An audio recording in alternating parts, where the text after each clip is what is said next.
दिल्ली के महरौली इलाके में स्थित अखुंदजी मस्जिद और बहरुल उलूम मदरसे को बुलडोजर चलाकर जमींदोज कर दिया गया। बुलडोजर भी हुकूमत का था, गिराने वाले भी हुकूमत के लोग थे और दोस्तों हुक्म भी हुकूमत का था। स्थानीय लोगों का दावा है कि ये मस्जिद 600 से 700 साल पुरानी थी, जिसका निर्माण रजिया सुल्तान के शासनकाल के दौरान किया गया था। ये काम बीजेपी सरकार ने नहीं किया, ये काम दिल्ली सरकार ने किया। दिल्ली के अंदर जो उनकी अपनी वजारत आला है वो आम आदमी पार्टी की है। इंडिया की अगर बात करें वहाँ पे अभी इंटरम बजट जिसे मिनी बजट आप कह सकते हैं वो पेश हुआ है और उसके साथ साथ वहाँ रिपोर्ट ये है कि तकरीबन जितनी पाकिस्तान की आबादी है यानी 250 मिलियन उतने लोगों को उन्होंने गुर्बत से बाहर निकाल दी। हाँ, जून वाले सेशन में आके बताएंगे। कॉन्फिडेंस देख रहे हैं, जून वाले सेशन में आके बताएंगे, मतलब मई में इलेक्शन हम ही जीत रहे हैं। बिल्कुल, इनको पता है कि भाई हमें अपीसमेंट करने की जरूरत ही नहीं, हमने काम इतना किया है कि दुनिया हमें वोट देगी। मिडिल ईस्ट हमारा ब्रदर मुल्क के भी जो रिलेशन है वो इतने बेहतर नहीं है। आप देखेंगे इंडिया के साथ बड़े बेहतर रिलेशन है, अफगानिस्तान के रिलेशन, ईरान के रिलेशन इंडिया ने किसी के साथ भी खराब नहीं की हुई। ऊपर वाले ने पाकिस्तानियों की किस्मत में खुशी नहीं लिखी भाई। जिस बंदे को ये हिंदुस्तान के आगे बड़ा बड़ा करते हैं, अफगानिस्तान के आगे बड़ा बड़ा करते हैं, उसी की लंका लग जाती है। हेलो गाइस, स्वागत है आपका अफेयर गॉसिप्स न्यूज में। तो वीडियो में आगे बढ़ने से पहले हर बार की तरह फिर से एक बेनती है, चैनल को सब्सक्राइब करिएगा और बेल आइकन दबाना मत भूलिएगा। भारत में एक और 600 साल पुरानी मस्जिद को शहीद कर दिया गया है और अब की बार तो रात के अंधेरे में यह काम किया गया है। इससे पहले 1992 में जो बाबरी मस्जिद को शहीद किया गया था वो तो किया गया था हिंदू इंतहा पसंदों की जानिब से, मगर उनको उस वक्त की हुकूमत की सरपरस्ती हासिल थी।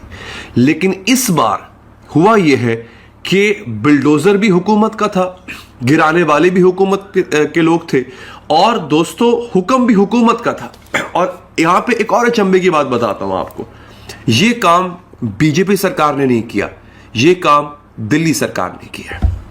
दिल्ली के अंदर जो उनकी अपनी वजारत आला है वो आम आदमी पार्टी की है, ये काम उन्होंने किया है। लेकिन बात यहां पर रुकती नहीं है, एक और मस्जिद है दोस्तों, उसको शहीद नहीं किया गया और वो मैं आपको बता रहा हूं उत्तर प्रदेश का एक इलाका है, उसका नाम है वरनसाई।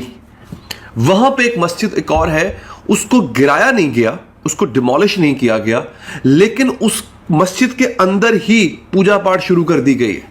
मस्जिद ही है, वहां पे अजान हो रही थी और उस दौरान जो है वहां पे हिंदू फैमिलीज जो हैं वो घुस गई, उन्होंने पूजा पाठ शुरू कर दी और ये एक बहुत बड़ा सिलसिला है जो शुरू हो चुका हुआ नाज़रीन। यानी इस वक्त हिंदुस्तान के अंदर मस्जिदें सेफ नहीं है, ये जो एक सिलसिला शुरू हो चुका है। अब आपको पता होगा जो एक हफ्ता गुजरा है अभी बाबरी मस्जिद को गिराए जाने के बाद जो वहां पे राम मंदिर बनाया गया है, उसकी इनॉग्रेशन होती है, उसका बाकायदा इफ्तिताह किया जाता है और बड़े पैमाने पे इफ्तिताह किया गया, बड़ा ग्रैंड उसका इफ्तिताह किया गया। बॉलीवुड के सितारे वहां पे, मोदी खुद वहां पे, सब लोग वहां पे थे। मस्जिदों को क्यों शहीद किया जा रहा है, ऐसा किया क्यों जा रहा है, उसके पीछे एक पूरी आइडियोलॉजी है दोस्तों।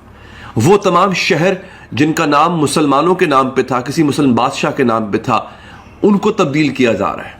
600 साल पुरानी, और ये मस्जिद जो है ये बाबरी मस्जिद से ज्यादा पुरानी है।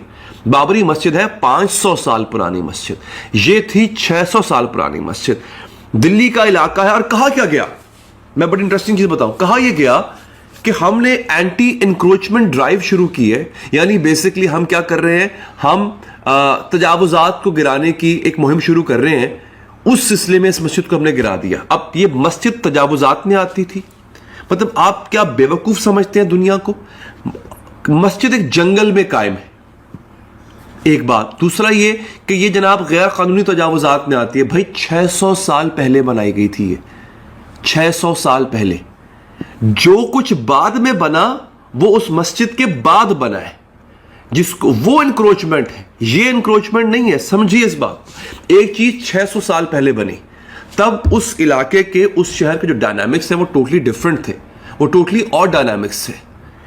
अब वहां पे आपने दुकानें खड़ी कर ली, अब वहां पर आपने दीगर चीजें बना ली, उसमें उस मस्जिद का क्या कसूर भाई, वो इंक्रोचमेंट में कैसे आ गई। तो इन्होंने जनाब ये कह गए कि ये तजावुजात में आती है, ये इंक्रोच्ड है, इन्होंने उस मस्जिद को ख़त्म कर दिया, जो कि अफसोस का मकाम है नाजरीन। अब यहां पे हाँ कहा यह गया जो मोहम्मद जफर हैं, जो कि रखवाले हैं या पेश इमाम हैं इस मस्जिद के, उन्होंने कहा कि हमने इनकी मिन्नतें की, कम से कम रात के अंधेरे में बुलडोजर लेके पहुंच गए, किसी किस्म का नोटिस नहीं दिया। हमने इनकी मिन्नतें की कि भाई कुरान की कहाँ पे कॉपियां पड़ी हुई हैं, कुरान के नुस्खे पड़े हुए हैं, पुराने नुस्खे पड़े हुए हैं, हमें वो तो उठा लेने दो। इन्होंने हमें नहीं उठाने दिया। तो दोस्तों आज की वीडियो में इतना ही, मिलते हैं ऐसे ही किसी नेक्स्ट वीडियो में, तब तक के लिए पीस आउट एंड जय हिंद।